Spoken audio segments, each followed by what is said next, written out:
Welcome, Anointed One. Let's be real, they never saw this coming.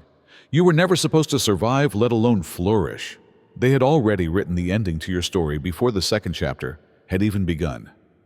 While you were quietly piecing your life back together, they were rehearsing your downfall in their heads, imagining your defeat like it was a script they'd helped direct. But here's what they didn't count on: you rising. Not just surviving, but transforming. You started glowing from the inside out. And that glow? It wasn't just success. It was divine resilience. And it burned them. Jealousy isn't just a feeling. It's a chemical fire. Science proves it. The brain reacts to envy the same way it reacts to pain. So when you began ascending, they weren't just mad. They were in literal agony. Your healing became their headache.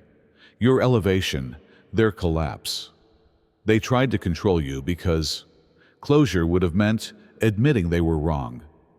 And when they couldn't break your spirit, they tried to break your name. But they failed. Spectacularly. And now, the universe is making statements on your behalf. Loud ones. Elon Musk just handed you a $1 million Ferrari without even realizing he was honoring a divine contract. This isn't just about the car. It's about what the car symbolizes: arrival, status, reward, and most of all, undeniable proof that the chosen rise when the odds say they shouldn't. It's poetic, really. The very people who tried to bury you now have to watch you fly past in luxury, engine roaring like a victory anthem. They can't silence. They tried to write your ending. The universe handed you the pen, and now you're rewriting the whole story in Ferrari red. These people wanted you to be crawling, doubting your value, and pleading for the crumbs they dropped in order to feel strong, not simply on your knees. The tables, however, did more than just spin. They flipped, swirled, and folded like flimsy lawn chairs during a cyclone. Because now they bungled, and you're the blessing. They created a weapon that didn't work. They created the storm, but were unable to keep it going. They are now the ones pleading for access to a soul they believed they had destroyed, in addition to forgiveness. Chosen ones, welcome to the video. They wanted you to be unhappy and on your knees. But who's begging now? They wanted you to never know the truth, so let's get started. First of all, they wanted you permanently disarmed, not shattered. Their goal was to disarm you permanently, not merely to get you down hard, nor going through a phase, nor momentarily devastated. They wanted you to fully lose control of your life. You would thus remain too numb to proceed, even if the agony ceased. Most folks don't grasp that section. The intention was to deprive you of the desire to attempt again, not only to watch you weep. They could take control of you indefinitely if they could make you feel that happiness was no longer a choice. They were wagering on your downfall, not simply being shady. The fact that they didn't always assault you directly just serves to further complicate this situation. No, some of them pretended to be helpful. Behind the scenes, some people fed your doubts while grinning in your face. They intended for you to always be in survival mode, barely able to function to survive, but too exhausted to advance. In this manner, you would never be able to identify your true self or your purpose in life. You wouldn't have the courage to dream if you didn't feel secure enough to breathe. In actuality, they were terrified by your lucidity rather than your errors, because their control ended when you realized your own strength. The once you decided to feel, talk, and heal again, you were dangerous. It was never meant for you to return. As soon as they hurt you, your tale was over in their minds. Thus, the whole screenplay they created for you was upset when you got up nevertheless. They wanted you to believe that you were irreparable, not that you were shattered. You were only waiting for the proper time to come back, stronger, smarter, and more resilient spiritually. You weren't broken. And now that you're back, they can't handle the fact that you still move gracefully, walk with purpose, and most importantly, you never turned into the person they wanted you to be. Second, They were afraid of your self-awareness and attempted to instill self-hatred in you. What they wanted was for you to hate yourself, not life. That was always the plan. They were aware that they wouldn't need to do anything to ruin you if they could make you look in the mirror and fail to see your value. You would do it on your own. You were subjected to psychological warfare like that. They made sure you never noticed the masterpiece inside of you by using comparison, humiliation, subtle jabs, and unrelenting guilt instead of actual shackles. They hoped you wouldn't ever question the dose, so they gave you self-doubt like medication.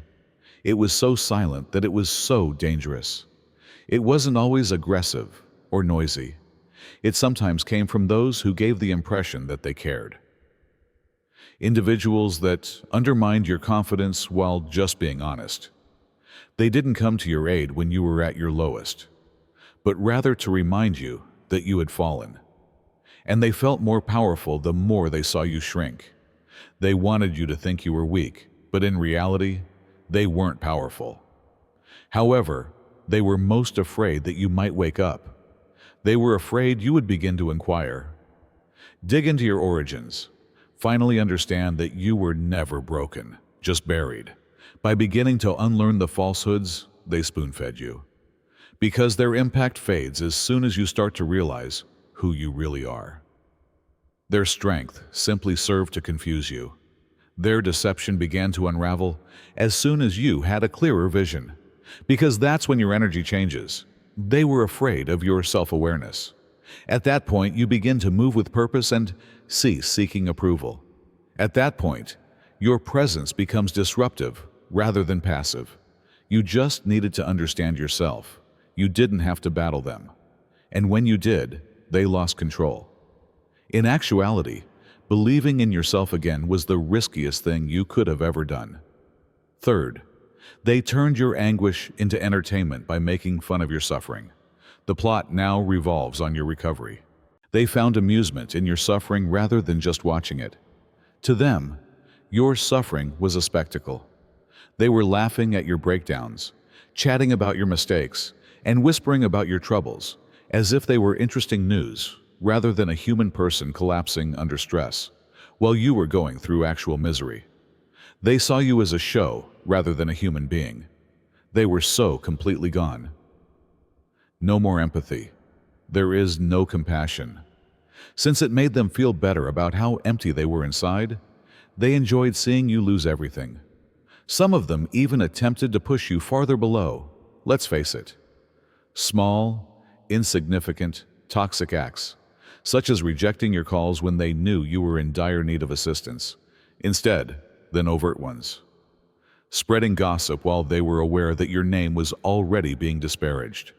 Grinning at you while secretly wishing you will never get well. Their favorite part was your rock bottom.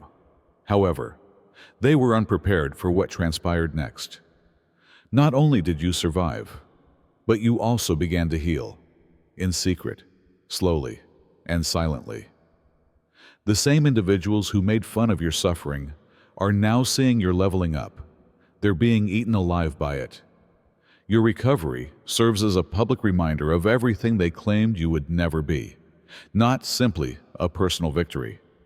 Not only did you recover, but you did it in a stronger, smarter, and more complete manner. Since you are no longer bleeding in front of them, they are unsure of how to behave around the new you. You're shining now. You're solid now. You look like peace now. They never imagined you'd discover any. Therefore, they can't tolerate it. Your anguish was transformed into amusement by them. However, your recovery changed the course of events.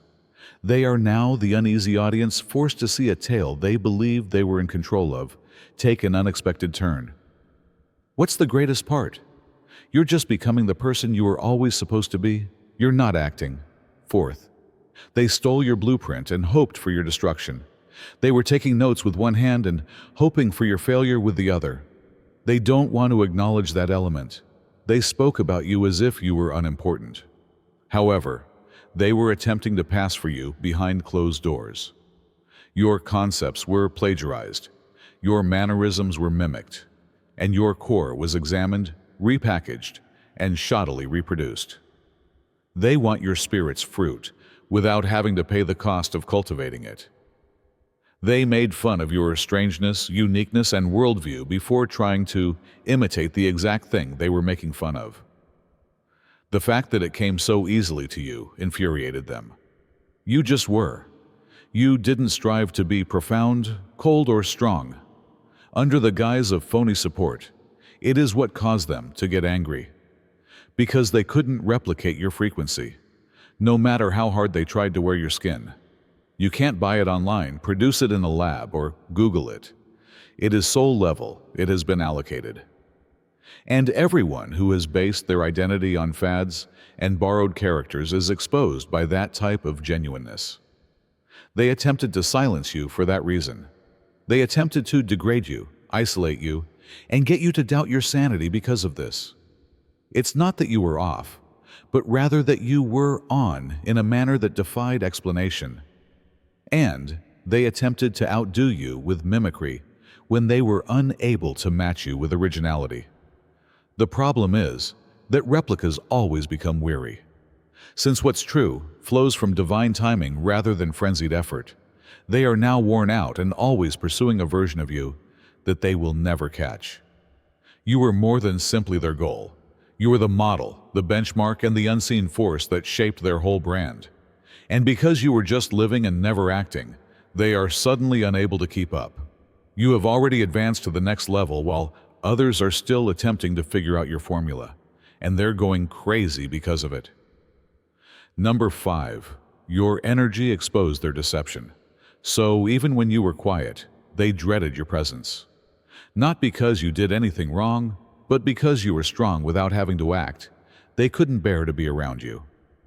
When you entered a room, the atmosphere changed. You weren't noisy, you weren't looking for approval. But others were uneasy only because of you. The loudest blow was your silence. Why? Because it revealed all of the phony things around you. You didn't need to confront them. You didn't have to show your receipts or clap back.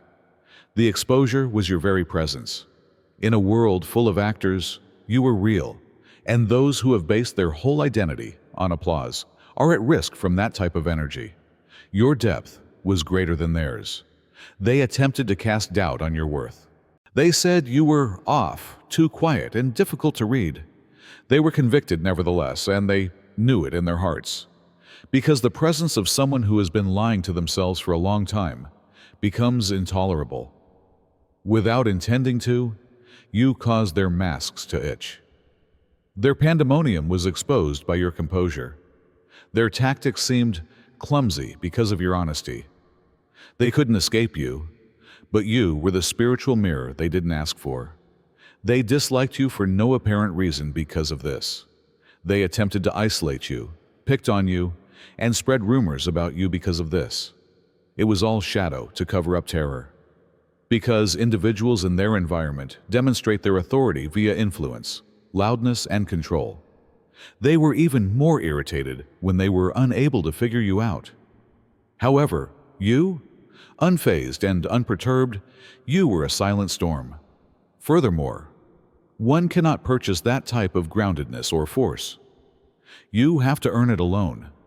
They were aware that you were walking in alignment rather than merely with confidence. Furthermore, nothing makes a fake more unsettling than the actual thing.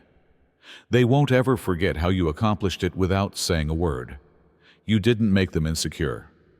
6th, they were only interested in making sure you lost first, not in winning. They had no intention of building anything. They lacked a clear vision, a goal, and a successful plan. They just cared about sabotage, not healing or progress, simply making sure you didn't advance. That was the whole game. They just wanted you to lose. They had no interest in winning. They believed they were winning by default if they could keep you distracted by treachery, stumbling over your anguish, or preoccupied with survival. Because they believed that the greatest danger they faced was your growth. They saw in you what they didn't see in themselves: purpose without a stage, strength with control, and potential with direction. And since they understood in their hearts what was going to happen to you, they became resentful rather than inspired. They noticed the favor. They sensed the change. You were in a heavenly delay, a slow-cooked process, meant to ensure that your ascent was firm, unwavering, and certain. You weren't in a race. However, they saw every instant you remained still as a chance to meddle. So they gave you drama, emotional manipulation, smear campaigns, and lies. Anything that will keep your hands too busy to hold your crown. They never realized, however, that you were being polished and not in a hurry. They were never a contender. Hence, there was never a competition. They were creating diversions, not leaving a legacy. And because your concentration was all they ever had, their power disintegrated the moment you stopped giving them your attention. You were being positioned, not losing. They were treating your delays as if they were victories. However, heaven was tallying your scars as if they were royal stamps. You were just too selected to be hurried. You weren't behind. Their scheme only worked while you didn't know who you were. But now that you're back on your calling, they're scurrying. They were critics, not monarchs. Critics also never prevail. As they see someone else ascend to the throne, they just speak loudly. Seventh, their entertainment was your lowest moment. Their damnation is your ascent. They watched you like it was primetime TV while you were in bits. Their playlist was your suffering. They were rewinding your breakdowns like a favorite scene, not hoping for your recovery. They felt fun rather than empathy. Your devastation amused them because, for once, it made them feel taller. They thought they were up because you were down. They watched it with pleasure, believing that your tale ended there, mistaking your rock bottom for your last scene. Now, however, your ascent is noisy. Healing echoes, and your return is trembling, the same floors they stood on while laughing. Not because you're trying to be showy. Your elevation turned into a megaphone, yet they were banking on your quiet. The twist is that what your glow-up exposes about them is what's upsetting them, not simply your glow-up itself, so they must now confront the reality. They decided to cheer for your misery, rather than provide a helping hand, even though they had direct access to your anguish. Your success is now more than simply your ascent. It's a mirror that shows their dishonesty, envy, and phony empathy. They're uncomfortable now because your light is illuminating the things they attempted to conceal, not because you did anything to them. Their desire to keep people under them in order to feel good, their brutality and their insignificance. You didn't even look for retribution. You just recovered. Because your happiness makes it more difficult for them to suppress their resentment. That in and of itself is punishing them. Their pandemonium seems louder because of your calm. The same people who laughed at your sorrow also use your benefits to draw attention to their own stagnation. Now they're trying to win people over. However, it is difficult to feel sorry for those who attempted to kill you, and now find it intolerable that you have turned into a garden. Eighth, they realized they couldn't handle your limits. Therefore, they wanted you shattered. They wanted access to the unhealed you, not a connection with the actual you.